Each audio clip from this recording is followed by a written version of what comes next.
Buen día, ¿cómo están? Bueno, antes de arrancar la jornada y mi viaje para el oeste, vamos a hacer la lectura de la mañana. Hoy arrancamos una nueva unidad que es el principio de inocencia o sistema acusatorio. Así que bueno, espero que se pone buena esta parte. Vamos a arrancar. Ya mate listo. Punto 1. Significado del principio de inocencia. Ya hemos visto que es de la esencia el juicio penal de conocimiento, juicio previo, juicio imparcial, la comprobación de la verdad de las afirmaciones de hecho y de derecho que constituyen la carga central de la actividad acusatoria. El acusado, por otra parte, no tiene ninguna obligación de descargo, tal como lo establece la Constitución Nacional, artículo 18, ni puede ser obligado a brindar información en contra de sus pretensiones.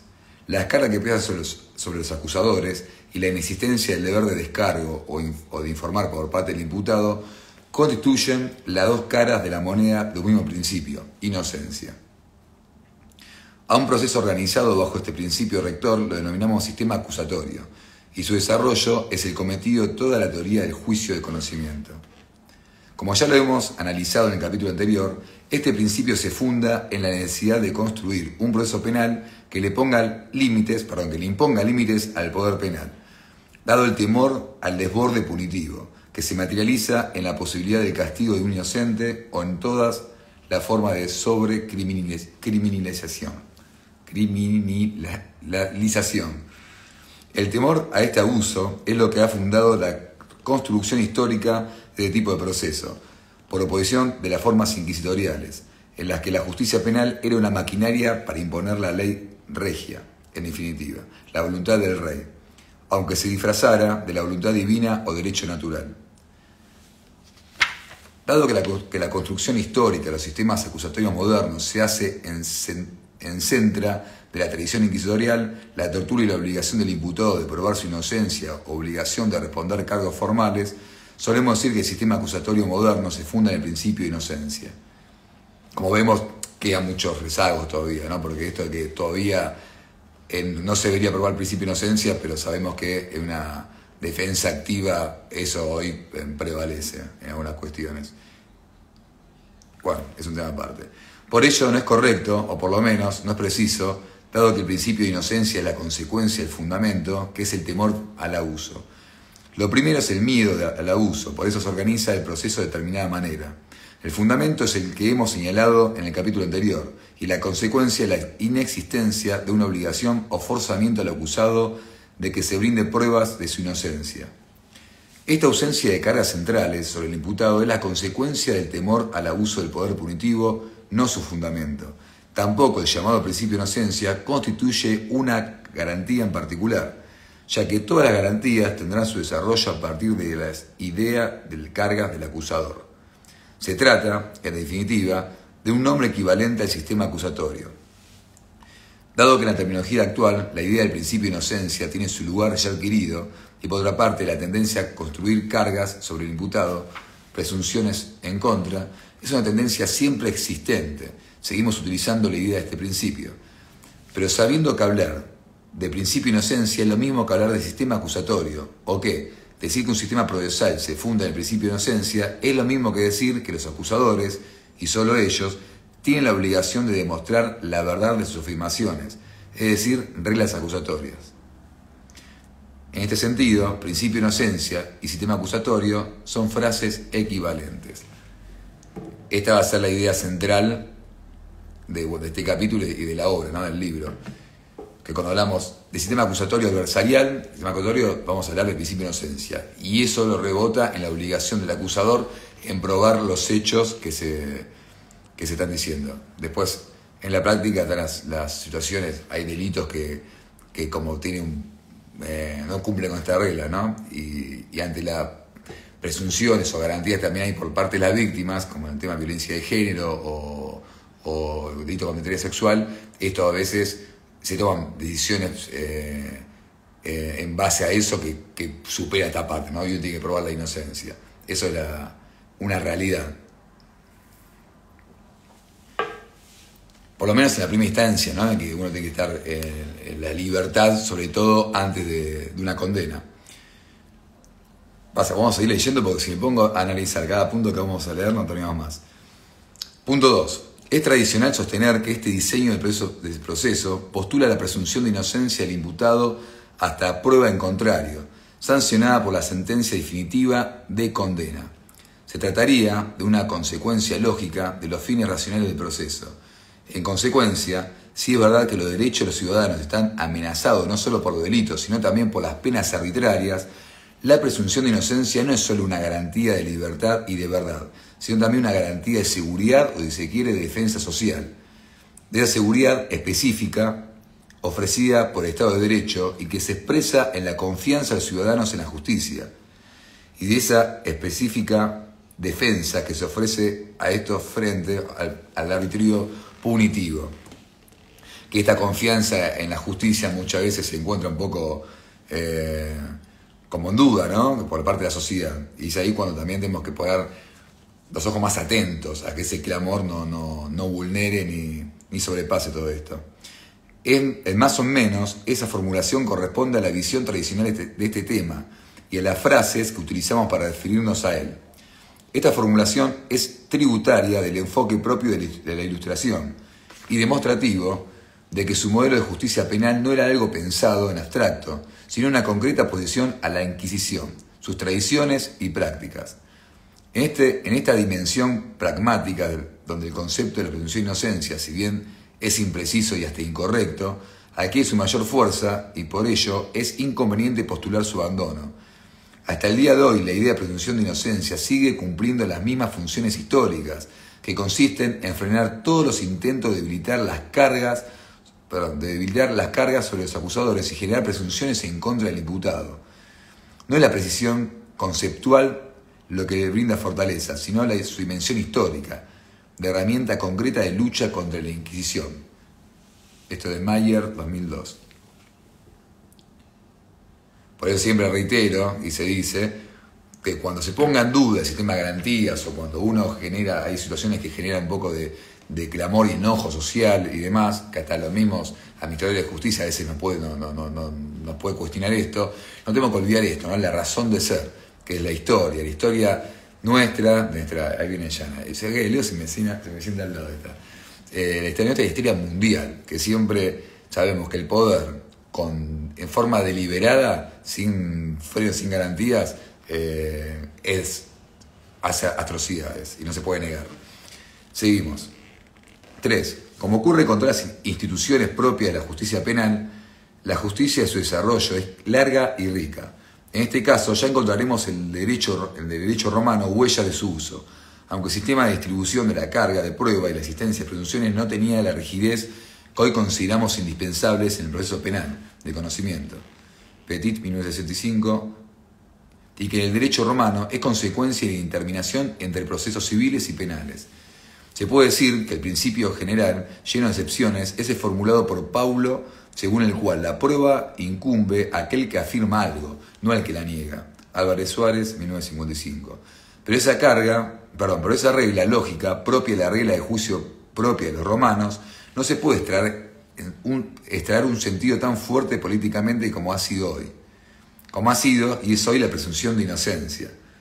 Al contrario, el carácter flexible, dinámico y relativo del modo de distribuir las cargas del derecho romano y su evolución final hacia el cognitivo extraordinario y su procedimiento de funcionamiento es lo que permite que la práctica canónica inquisitorial, basada en gran medida a la recepción del derecho romano tardío, pueda convertir este problema en un conjunto de presunciones en contra del imputado, según los delitos, las personas, los indicios. No podemos, entonces, entender la función que hoy cumple el principio de inocencia como una simple derivación lógica del sistema de cargas de la prueba del derecho romano o de la formulación, mucho más débil aún, de la regla según la cual quien afirma prueba.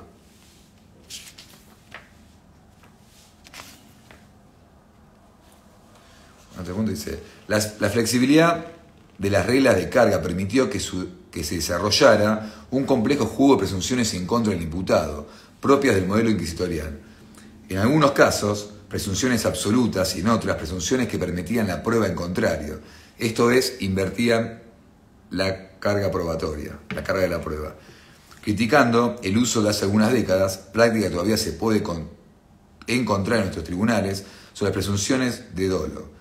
Frías Caballero señalaba que de la mal hadada teoría de la presunción nace con Menocchio y Ferinaccio, Alciato y Cujaccio. Ellos creyeron poder fundarla y erraron en ello. En algunos fragmentos del código y del digesto, mal y unilateralmente estudiados. No obstante, las presunciones no han desaparecido tan fácilmente. Por ejemplo, Gorpé sigue utilizando la mala justificación y la justificación torpe como un modo de reforzar los indicios, en particular los elementos subjetivos.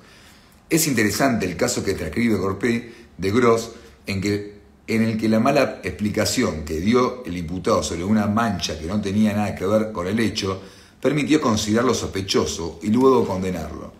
No solo en la práctica existen presunciones en contra del imputado, producto de un deficiente uso de las inferencias, sino que la dogmática penal se empecina muchas veces en construir categorías que no tienen un correlativo supuesto fáctico y por lo tanto no necesitan prueba. La categoría que muchos se resisten a abandonar de delitos de peligro abstracto solo puede funcionar bajo la idea de presunciones en contra del imputado. Dice con razón Rusconi, en los supuestos de peligro abstracto, la cualidad de peligrosa es presumida para una clase de acciones por el propio legislador y con ello el peligro manifestado en el caso deja de ser una exigencia del proceso de subsunción. Este tipo de legislación ha cundido mucho más allá de lo que el derecho penal del Estado, el derecho podría haber imaginado nunca. Esa presunción, al vincularse a los principios sociales reales, genera también una distorsión profunda de los procesos subjetivos y vuelve a recrear la vieja presunción del dolo. Encontramos estos efectos en la jurisprudencia normalmente bajo circunloquios o frases ambiguas. En un caso que ha fijado un precedente importante de la Corte Suprema y notorio como el voto de los jueces en catación, fallo luego anulado por la Corte Suprema, expresa el sentido común judicial sobre este punto y restablece presunciones que parecían superadas.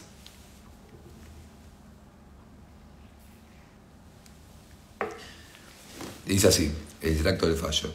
Sin tomarse como prueba en contra su negativa a declarar, pese a ser un acto de defensa, lo cierto es que ese silencio no deja de llamar la atención, máxime frente al suceso que se le enrostraba.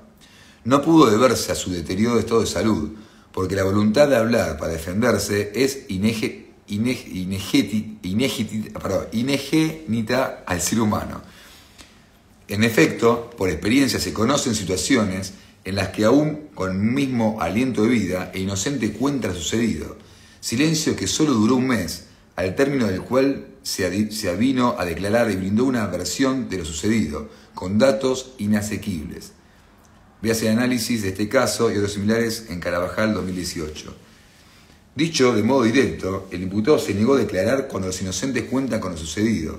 Pero esto no es una presunción en contra del imputado, dice el tribunal, de modo increíble.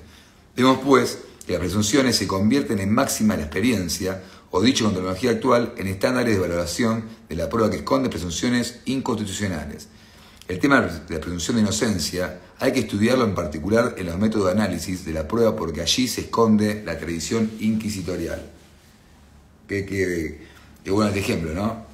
Eso es un clásico, es como la presunción del silencio, que no puede ser una carga en contra, hasta en los mismos fallos históricos que han quedado en el pasado muchos, pero también perduran en el pensamiento de muchos funcionarios que aún queda ese rezago inquisitorial, ¿no? Entonces, si la norma dice que el silencio no puede ser cargado como en contra del imputado, esas intuiciones o esos paradigmas pueden existir en el pensamiento y tienen que quedar aislados y no se tienen que exteriorizar, menos en una sentencia. Menos aún cuando no están los hechos subsumidos, acá vamos a lo largo de la obra, que cuando la prueba lo que tiene que hacer, en resumidas cuentas, en un juicio penal, es que esas evidencias se subsuman en el tipo penal, en el verbo y en todo lo que describe el delito. De esa forma podemos decir que fulano o mengano es culpable de de haber cumplido con todo lo que dice el tipo penal. 4. Ha sido la posición un modelo específico, la indagación inquisitorial y sus prácticas concretas, lo que hace nacer el moderno concepto de presunción de inocencia y su valor político. Principio cuyo valor, como hemos visto, funda todo el sistema de garantías propia del sistema acusatorio y genera las cargas a la acusación. Encontramos esta ruptura si observamos cómo, en pocos años, se produce una mutuación entre la visión de Carminani y la de Carrara. También, en el primero, nos dice Cordero, se observa el reflejo de los viejos instrumentos inquisitoriales. En el segundo, ya encontramos la crítica ilustrada en el que se funda el principio de inocencia moderno. Para Carrara, por el contrario, el tema es central de la configuración del proceso. En los siglos bárbaros, nos dice, se creía que la prueba no era esencial para el juicio, pues en esos tiempos se pensaba que solo la acusación bastaba para obligar al reo a justificarse. Pero el progreso de la civilización hizo que se rectificara ese absurdo concepto.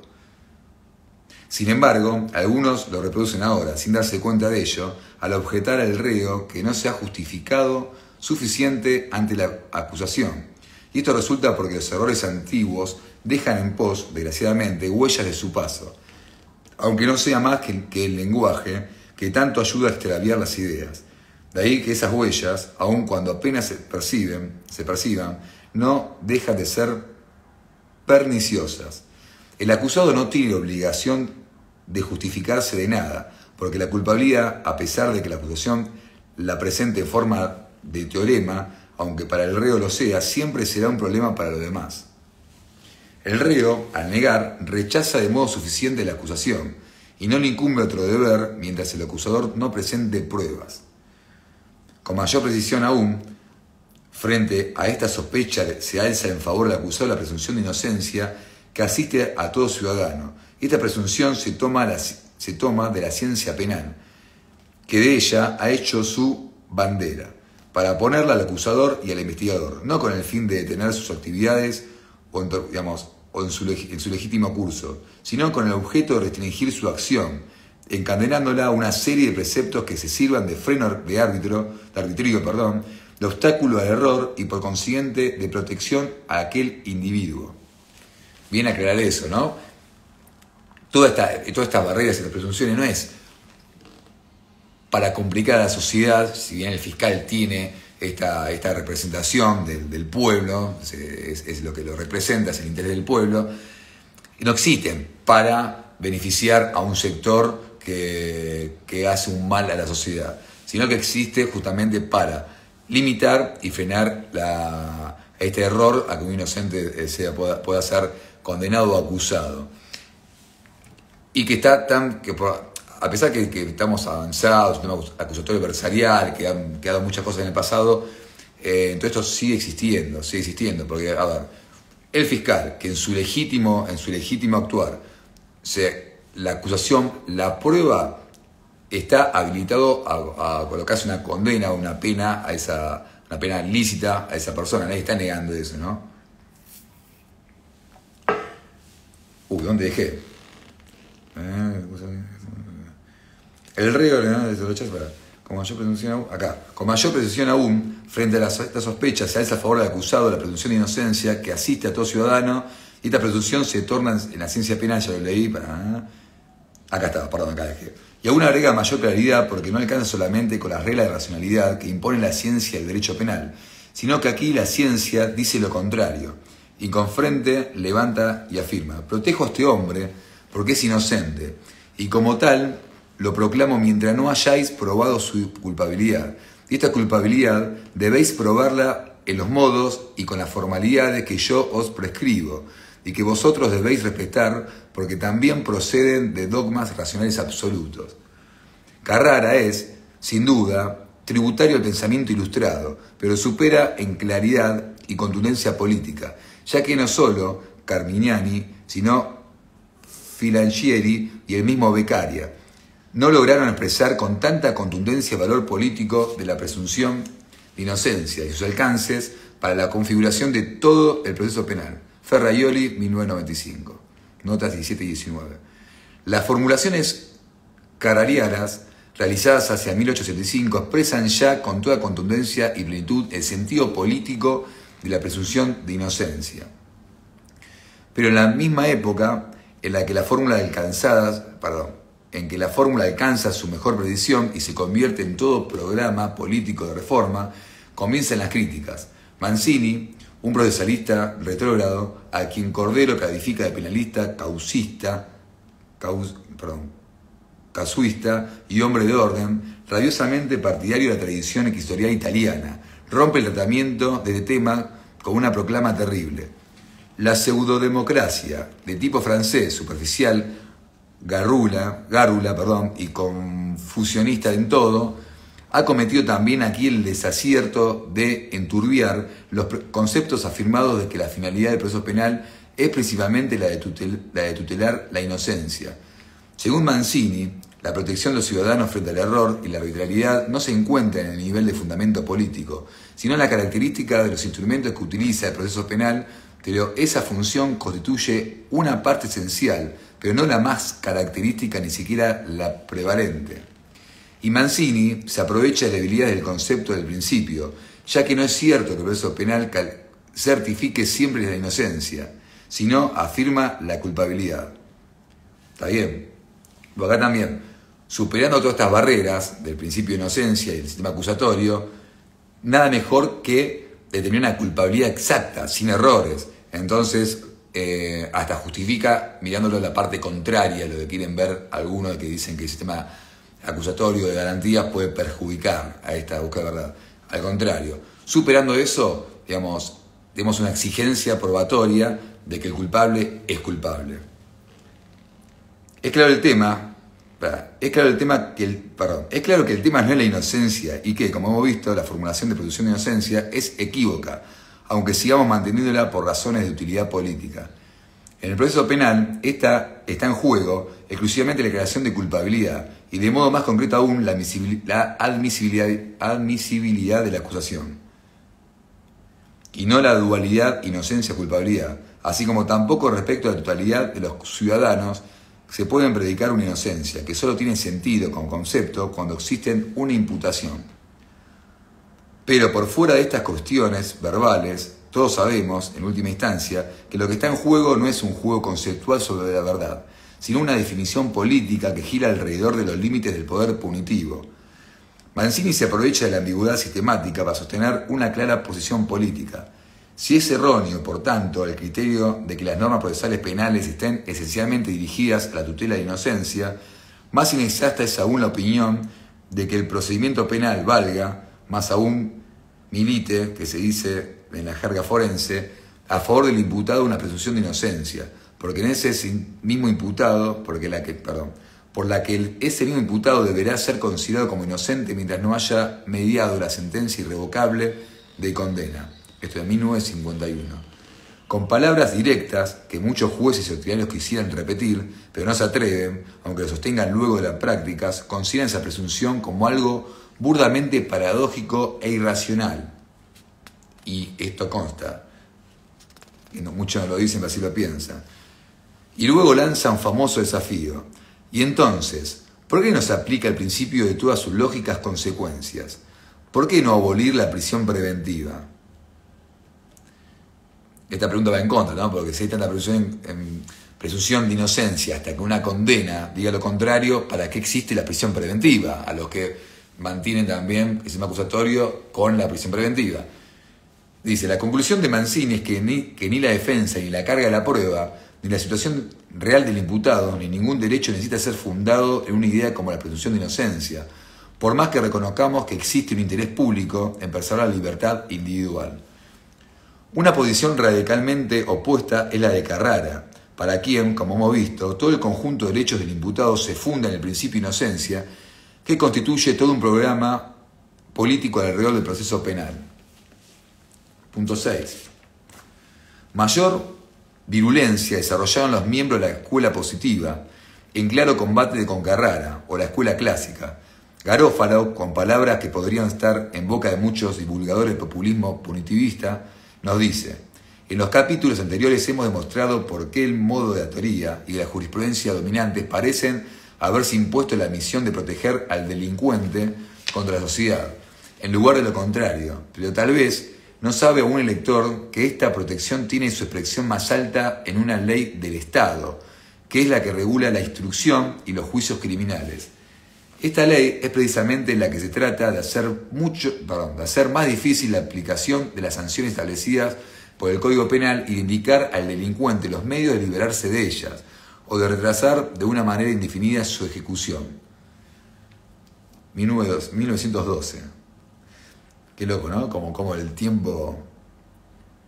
Hace más de 100 años que repetimos las mismas palabras. Y el fracaso recurrente y hartante de su política de mano dura, o ley y orden, no conmueve la ideología del supuesto rigor que nos salvará del crimen. Dentro de los instrumentos de esta conspiración liberal se encuentra el peligroso principio del prorrego, fundado en la absurda idea de la presunción de inocencia. Ferri no llega tan lejos como Garófalo, ya que reconoce que el procedimiento penal de su época era una reacción ante los abusos inquisitoriales, pero le tocaba a la escuela positiva corregir las exageraciones a las que había llevado el pensamiento liberal. Como defensor experimentado, no reniega de las principales conquistas del sistema acusatorio, entre ellas la presunción de inocencia, derivada de la necesidad de considerar a todo ciudadano como honrado mientras no se pruebe lo contrario, ya que ella goza de una base positiva incontestable, ya que los delincuentes son solo una ínfima minoría de la población. Pero esta presunción es ilógica cuando es absurda y no hace distinción según los tipos de delincuentes, en particular los profesionales, reincidentes, etc., o cuando se la usa para extender sus efectos más allá del sano equilibrio de los intereses sociales o individuales. Según Ferri, el delincuente habitual, o el que tiene una predisposición biológica para ello, pensemos hoy en los casos de abuso sexual, no pueden pretender una presunción de inocencia. Ello sería llevar el principio demasiado lejos.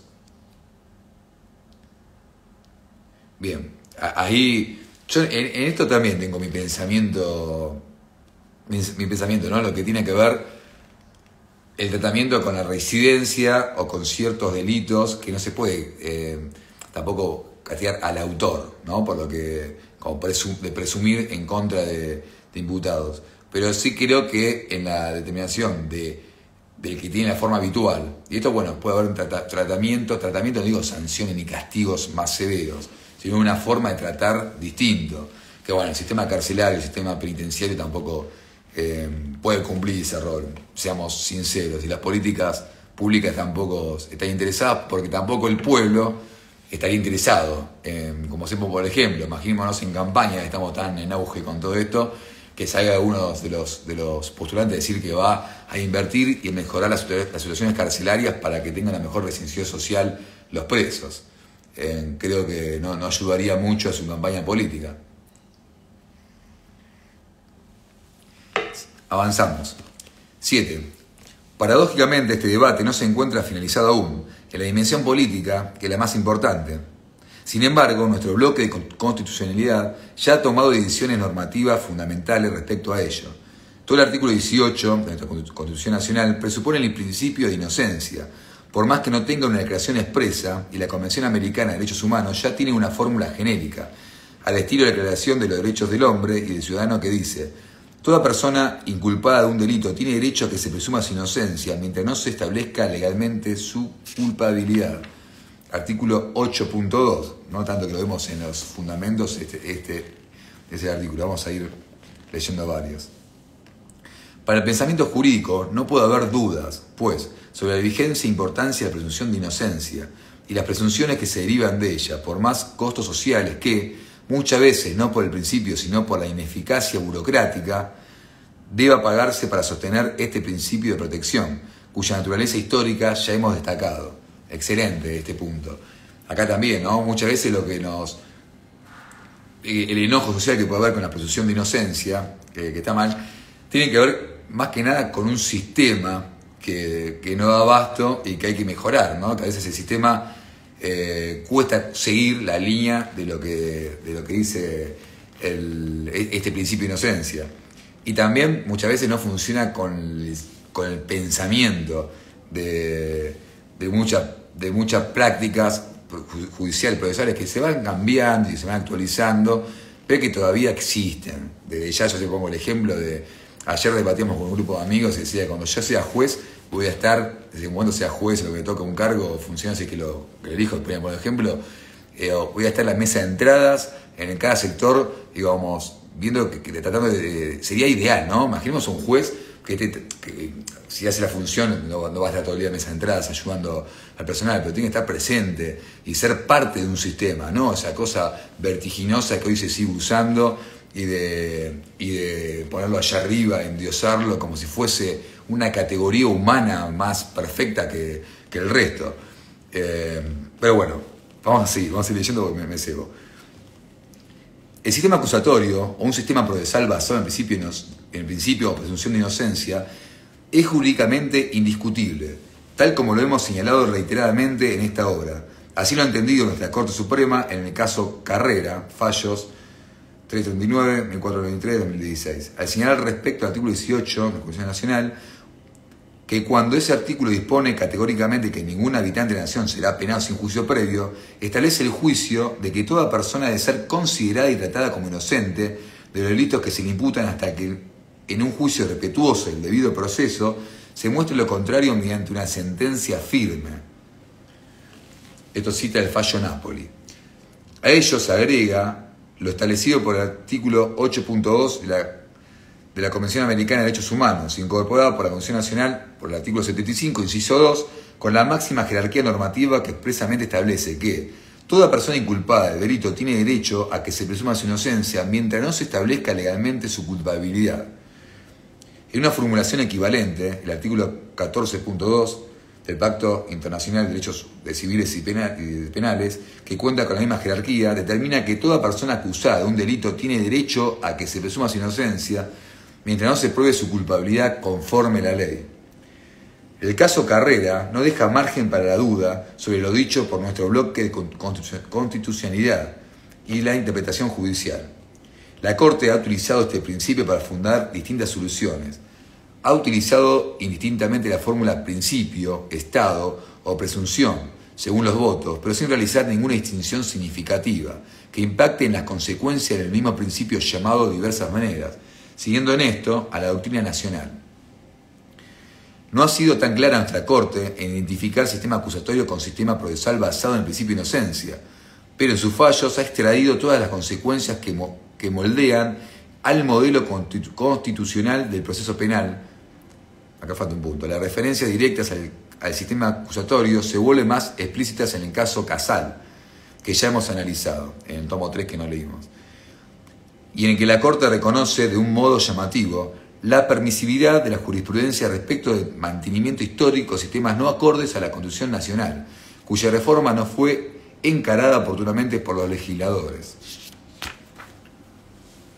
Punto 8.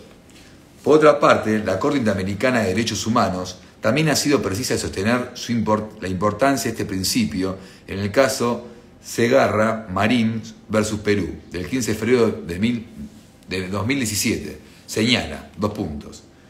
El artículo 8.2 de la Convención dispone que toda persona inculpada del delito tiene derecho a que se presuma su inocencia mientras no se establezca legalmente su culpabilidad. Por ello, la Corte Interamericana ha señalado que el principio de presunción de inocencia constituye un fundamento de las garantías judiciales. La presunción de inocencia implica que el imputado goza de un estado jurídico de inocencia o no culpabilidad mientras se resuelve acerca de su responsabilidad penal, de modo tal que deba recibir el Estado un trato acorde con su condición de persona no condenada. En relación con lo anterior, el principio de presunción de inocencia requiere que nadie sea condenado, salvo la existencia de prueba plena o más allá de toda duda razonable de su culpabilidad, tras un proceso sustanciado de acuerdo con las debidas garantías. Por lo que, si obra contra ella prueba incompleta o insuficiente, no es procedente condenarla, sino absolverla. Debe recordarse que la falta de prueba plena de la responsabilidad en una sentencia condenatoria constituye una violación a la presunción de inocencia. En este sentido, cualquier duda debe ser usada en beneficio del acusado. En este estado jurídico de inocencia se proyectan diversas obligaciones que orientan el desarrollo de todo proceso penal. Así, la demostración fehaciente de la culpabilidad constituye un requisito indispensable para la sanción penal, de modo que la carga de la prueba recae en la parte acusadora. Es más, el principio de presunción de inocencia implica que los juzgadores no inicien el proceso como una idea preconcebida de que el acusado ha cometido el delito que se le imputa. En este sentido, la Corte estima que la presunción de inocencia exige que el acusador deba demostrar que el ilícito penal es atribuible a la persona imputada, es decir, que ha participado culpablemente en su comisión y que las autoridades judiciales deban fallar con un criterio más allá de toda duda razonable, para declarar la responsabilidad penal individual del imputado, incluyendo determinados aspectos fácticos relativos a la culpabilidad del imputado. Por ende, la Corte señala que el principio de presunción de inocencia es un eje rector en el juicio y un estándar fundamental de la apreciación probatoria que establece límites a la subjetividad y discrecionalidad de la actividad judicial. Así, en un sistema democrático, la apreciación de la prueba debe ser racional, objetiva e imparcial para desvirtuar la presunción de inocencia y generar certeza de la responsabilidad penal. Bien. Ahí continuamos, pero un matecito. Perdón si un momento me trago. Para mí leer así de corrido, bueno, ya a mis 40 años es un montón, es muchísimo. Yo de chico he ido al foniatra, tengo tendencia a acelerarme, por eso trato de pausarme y todo me lo hacen sábado. A ver si me obligo porque mi mente quiere adelantar párrafos por momento. Seguimos. No debe quedar dudas, pues, sobre el reconocimiento constitucional y convencional y jurisprudencial de este principio como el eje que estructura todo el proceso. Es un principio rector según la principal jurisprudencia. No obstante, siguen existiendo fallos de tribunales inferiores que debilitan o dudan sobre el carácter rector del principio de inocencia. Acá hay una nota que cita algunos fallos. No. Vamos a leerla. 9. La jurisprudencia no utiliza una terminología uniforme para referirse a este principio. Ello se debe a que la doctrina no ha logrado fijar una palabra, aunque las diferencias conceptuales son menores. Principio, estado o presunción son palabras que se intercambian en el tema. Yo soy más del partido del Estado, ¿no? De que ya constituimos un estado de inocencia. Después vamos a ver la diferencia de esos términos. Claría Olmedo, por ejemplo, sostiene, en la Declaración de los Derechos del Hombre y del Ciudadano, el principio formulado como presunción, pero no cabe duda de que es más correcto expresarlo como estado, justo lo que hablamos, ya sea en su formulación positiva como en la negativa, de inocencia o de no culpabilidad. Es un estado que se conserva, se mantiene invariable, hasta que una sentencia firme, conclusiva de un proceso regular, legal, declare la culpabilidad del imputado, aunque las consecuencias que extrae de esa conceptualización son extrañas, ya que lo cierto es que, en cuanto se lo considere un estado, no resulta incompatible con ninguna de las decisiones u órdenes provisionales que se dictan en el proceso, como la detención, el procesamiento, la prisión preventiva, la elevación a juicio, ni con la existencia de una acusación. Esto lo veo, estoy pensando, Yana, correcto ahí, pues se va a acariciar donde tengo yo el teléfono y me va a tirar todo, ahí está. Y esto tiene que ver con muchas veces qué pasa. Cuando vamos superando distintas etapas de la instrucción, por ejemplo, al fundarse un pedido de prisión preventiva, al darle lugar a la prisión preventiva, o la elevación a juicio, estamos en instrucción, todavía no hubo un juicio, pero está el pedido de elevación a juicio, parte del fiscal. Ahí cuando uno lee esa elevación es como que ya es una sentencia adelantada, ¿no? En cierta forma, y cuando no se respetan ciertos principios. Y entonces, esto que se refiere el párrafo, que por más que a veces pareciera que hasta que no haya una condena, esta presunción se va achicando, pero debe mantenerse plena hasta la condena. Pues esto pasa en la práctica, a veces cuando lee la elevación a juicio se dice, che, me estás diciendo que es culpable, y todavía no se producen las pruebas, que está ahí. Bueno, sigamos.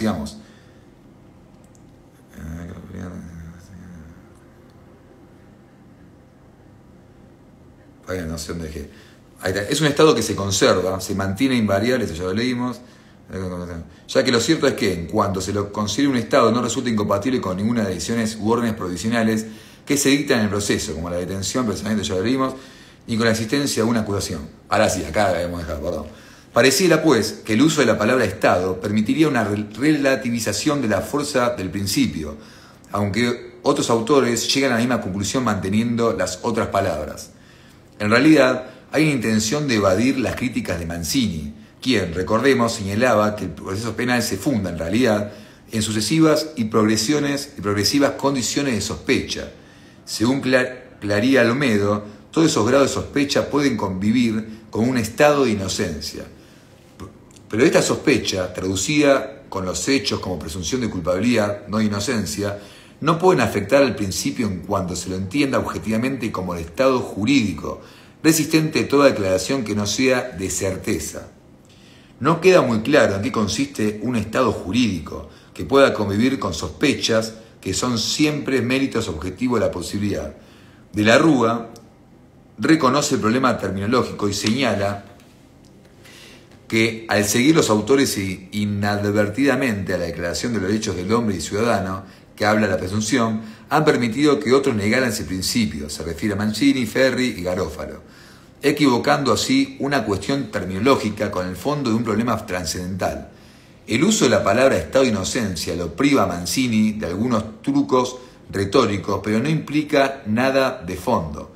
En realidad, todos estos autores siguen a Vélez Mariconde, quien realizó el estudio más preciso sobre esta cuestión. En efecto, según Vélez, la indudable concreción normativa del principio de inocencia en el plano constitucional no riñe con la aceptación de medidas restrictivas de la libertad, realizadas bajo formas cautelares. Luego se repasa la crítica de Mancini, Mortara y otros, y concluye que, interpretado literalmente el principio, es absurdo. Sin embargo, reconoce que existe una confusión sustancial en Mancini y Garofalo, que quedaron atrapados en uno de los sentidos posibles de la palabra presunción. Por eso sostiene que estos equívocos son más que suficientes para que, al reafirmar un concepto en eterna justicia, que está en la base del ordenamiento jurídico penal y tiene primordial trascendencia, abandonaremos la fórmula tradicional que alude a una presunción de inocencia. Llamémoslo simplemente principio de inocencia. En cuanto a la más consecuencia de este principio, nos dirá Vélez Mariconde que, en primer lugar, implica que el imputado deberá ser tratado como un sujeto del proceso y nunca como un mero objeto de persecución penal. En segundo lugar, implica el carácter restrictivo, no impeditivo de toda medida de privación de libertad indispensable y de estricta necesidad. Después tengo una pregunta que voy a dejar abierta para que vayan con respecto al fundamento. Cada uno mantiene el solo fundamento de la pena expectativa, de la escala penal, para dictar prisiones preventivas. Después vamos a verlo. Además, no cabe duda de que la aprehensión o el encarcelamiento preventivo deben ejecutarse sobre el mismo momento, sin rigor alguno, físico o moral, de modo que perjudiquen lo menos posible a la persona y a la presunción del afectado. Ya nos queda poquito, ¿eh? Igual también a mí me tengo que ir al oeste, me sirve para que desinfle el tráfico, porque para mí salir de acá a las 8 o a las 9 es lo mismo, tardo lo mismo, llego a la misma hora. Por otra parte, Vélez extrae de este principio la obligación de una interpretación restrictiva de toda norma que restrinja la libertad personal.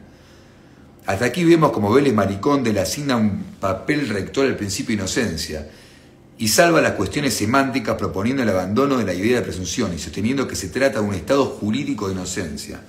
Llama la atención, en consecuencia, la débil posición que sostiene respecto de lo que, en mi opinión, es más importante que el sistema de cargas.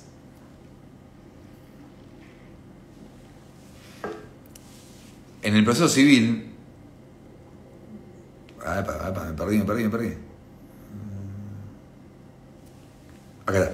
El proceso civil nos dice: el principio de la carga probatoria significa que quien afirma un hecho en el cual descansa su pretensión tiene el deber jurídico de probarlo, y el juez debe considerar que el hecho no existe cuando lo ha probado quien tiene el deber de hacerlo, es decir, la carga.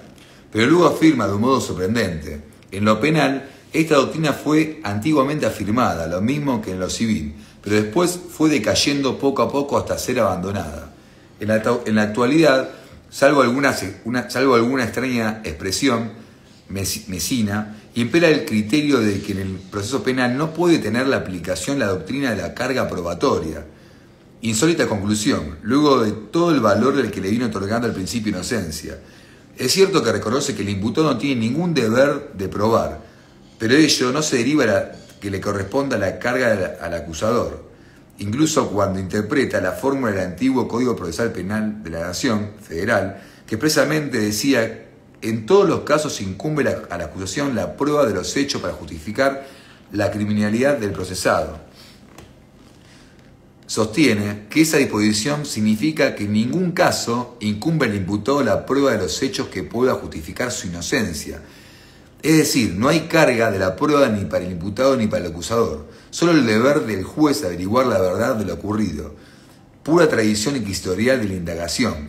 Se llame presunción o estado jurídico, se le asigna a esas palabras el valor rector, pero en sus dos consecuencias centrales se debilita el principio, ya que puede convivir sin problemas con las restricciones cautelares a la libertad y no hace nacer un sistema de cargas para los acusadores. Finalmente, el duelo semántico esconde una renuncia al principio, en el que salen ganando los Garéfalo y los Mancini, sin advertir los problemas de la posición de Vélez Mariconde. Utilizan el concepto estado jurídico.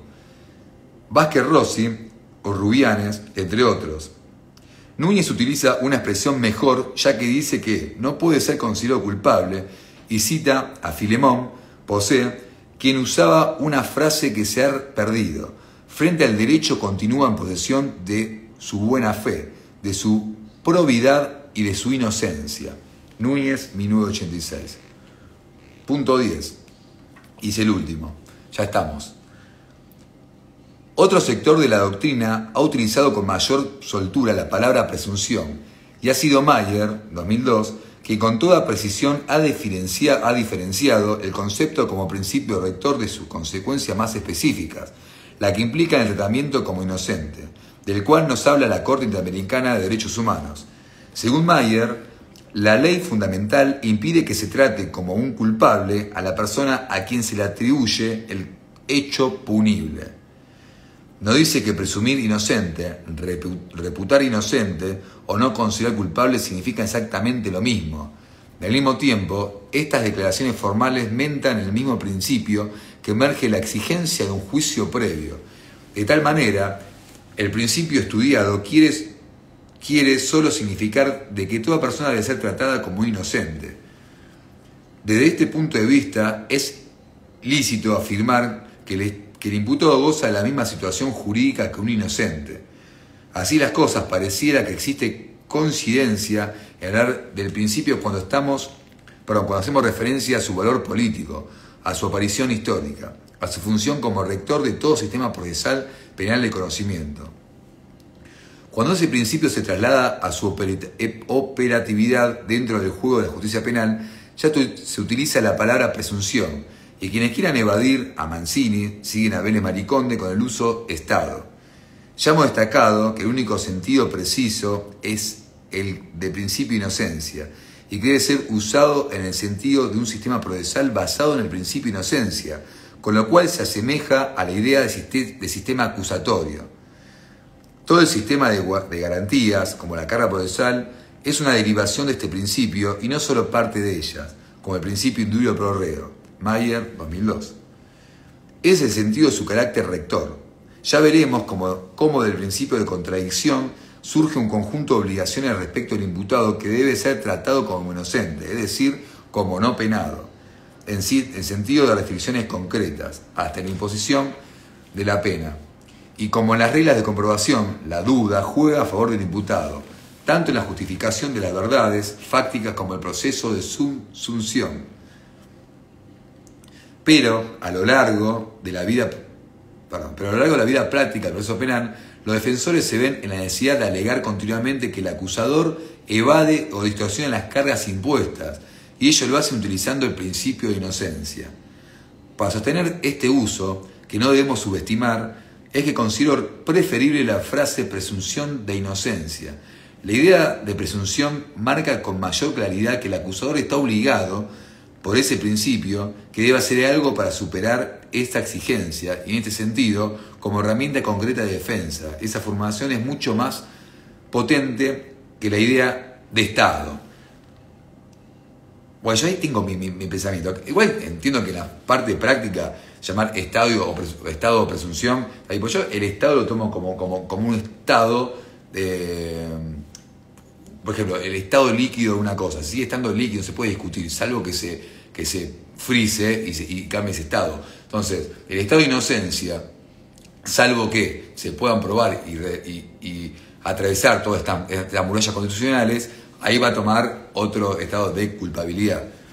Pero bueno, creo que esa discusión también, como hablamos en el capítulo anterior, no es práctica, ¿no? Concepto que no logra superar la ambigüedad y se vuelve notoriamente vago cuando ya se habla de estado jurídico y no marca con claridad la fuerza de las obligaciones que debe vencer el acusador, que se enfrenta a la presunción de inocencia. Por estas razones, más allá de su imprecisión semántica, nos parece preferible el uso de la frase presunción de inocencia, tal como hacía Carrara, Luchini y quienes tenían la fresca función en esa herramienta para vencer las tendencias inquisitoriales que deben ser vencidas en una lucha cotidiana sobre la justicia penal. Lo importante es coincidir en eso, ¿no? En derribar ese pasado. En síntesis, usamos la palabra principio para mentar la totalidad del sistema acusatorio. Por ejemplo, para decir se trata de un sistema procesal basado en el principio de inocencia y por eso lo llamamos sistema acusatorio. Y utilizamos la palabra presunción para llamar la atención de un modo más operativo sobre las cargas de prueba de distancia que pesan sobre los acusadores. Hemos terminado el punto número 1. Bueno, acá con el remate, el último párrafo, resumió en eso, ¿no? Y por eso el título que marca Binder en este capítulo, que es Estado de Inocencia o Sistema Acusatorio. Porque ya el sistema acusatorio va a conllevar lo contrario al inquisitorial, que tiene que ver con la presunción de inocencia, con el estado de inocencia, como queramos llamarle. Así que, bueno, después el que sigue, que la carga la verdad los acusadores. Que vamos a avanzar después. Bueno, espero que vayan siguiendo. Esta parte se pone muy interesante, creo que está bueno que puedan seguir y también les recomiendo que puedan tener el manual y el libro y seguir la lectura, que siempre en subrayarlo y hacer nuestros también propios resúmenes suma un montón. Así bueno, que tengan una excelente jornada. Yo ya me voy preparando, hoy nos toca Morón en casa como siempre. Que tengan un muy buen día. Adiós.